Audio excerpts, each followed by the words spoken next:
যদি আপনি হালাল খেতে চান পরিশ্রম আপনাকে করতে হবে। হারাম যদি খেতে চান তাহলে আলাদা জিনিস। আর হালাল খাওয়ার জন্যই আপনাকে পরিশ্রম করতে হবে, এবং আপনাকে যে পরিশ্রম করতে হবে সেটা উচ্চ মানের পরিশ্রম করতে হবে। আপনি এই ভিডিওটি থেকে বুঝতে পারবেন যে এই বৃদ্ধ মানুষটিকে দেখেন, তিনি হয়তো পেটের জন্য বা হয়তো হালাল খাওয়ার জন্য সে কাজ করতেছে।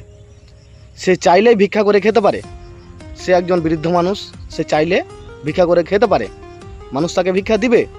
কিন্তু সে চায় না যে আমি কাউরির কাছে হাত পাতি, আমি পরিশ্রম করে খাবো, আমাকে তো আল্লাহ হাত পা সব কিছু দিয়েছে।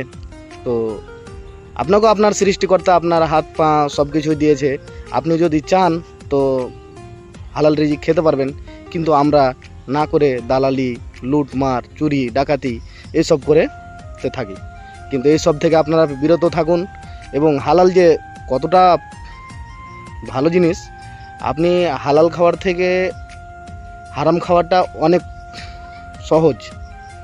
কিন্তু হালালে যদি আপনার 1 টাকাও থাকে সেটা হবে বরকতময়, আর হারাম যদি আপনার লাখো কোটি টাকা থাকে সেটা কিন্তু বরকতময় নয়। আপনি হালাল খাওয়ার চেষ্টা করুন, আল্লাহ আপনাকে উত্তম বদলা দেবেন।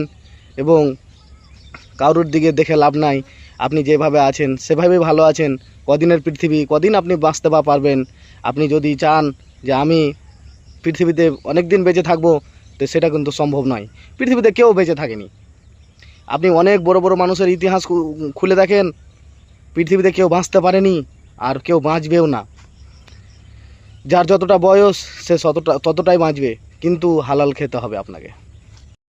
আর এরকম লোকদেরকে আমি শ্রদ্ধা করি, সম্মান করি, যে হালাল খাওয়ার জন্য পরিশ্রম করে, হালালের জন্য পরিশ্রম করে যায়, কিন্তু হারামের দিকে লক্ষ্য করে না, এবং কোনো সময় হালাল ছাড়া কোনো দিকে তার নজরও যায় না। আর এরকম থেকে আপনাদেরকে শিক্ষা নেওয়া দরকার, এবং আপনারা শিক্ষা নিন এবং হালাল রিজিক খেতে শিখুন।